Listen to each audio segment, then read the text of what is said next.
Hello and welcome. This is NTA Tuesday Live. I'm Cyril Stober. The Tinubu agenda and its implementation in the first year of the administration spreads across critical sectors of the nation's economy, with growing investments and direct foreign trade as focal points encapsulated in the renewed hope agenda. This agenda essentially targets policies that will facilitate increased revenue earnings for the federal government, as well as cut down wastages in the system. The recommendations assume that insecurity will be drastically reduced, while corruption will be fought to a standstill. It is also premised on the assumption that governance and public finance management decisions will be evidence-based and anchored on the rule of law and due process. Most importantly, there will be convergence of fiscal, monetary, trade, labor, and other relevant policies. The agenda, which is popularly seen by top economic managers as work in progress, will come under scrutiny tonight on NTA Tuesday Live. We'll start up this segment now with another of our reports. This one is from Oka. It is often said that nothing good comes easy.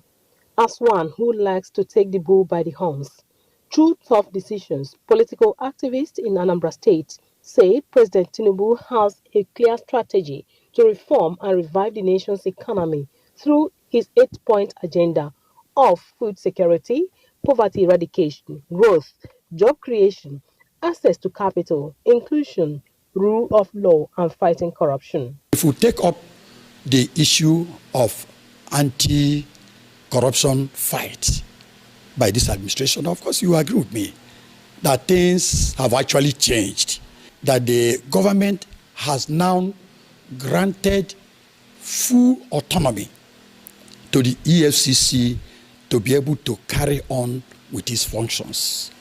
Now, if we also look at the issue of rule of law, you will also see that the government is working very, very hard with the judiciary to ensure that there's a robust judicial reform this time around. I look at Bola Tinubu's coming as a good time for Nigeria, considering that he is the first person who has sought presidency on his own in Nigeria, and he came in and decided to confront the problems of the nation.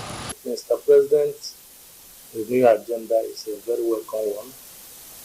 We are pleased that he has an agenda for the purposes of restructuring and putting new face into the administration. The respondents who recalled that in March 2024, federal government launched National Talent Export Program aimed at improving foreign exchange of the country and creation of more jobs for the youths, also commended the establishment of national job centers to train and equip people to be job ready, as well as the recent flag off of food security and agricultural mechanization program in Niger State to improve food production and supply across all states of the Federation, including Anambra State. It's on record that this administration is also making efforts to create million jobs, under the digital economy. Acknowledging that difficult times are indeed temporal, but the benefits abound, the analysts state that all that is needed from the masses is patience and prayers for those in positions of authority to make Nigeria better. And now from Oka, let's go over to Jos for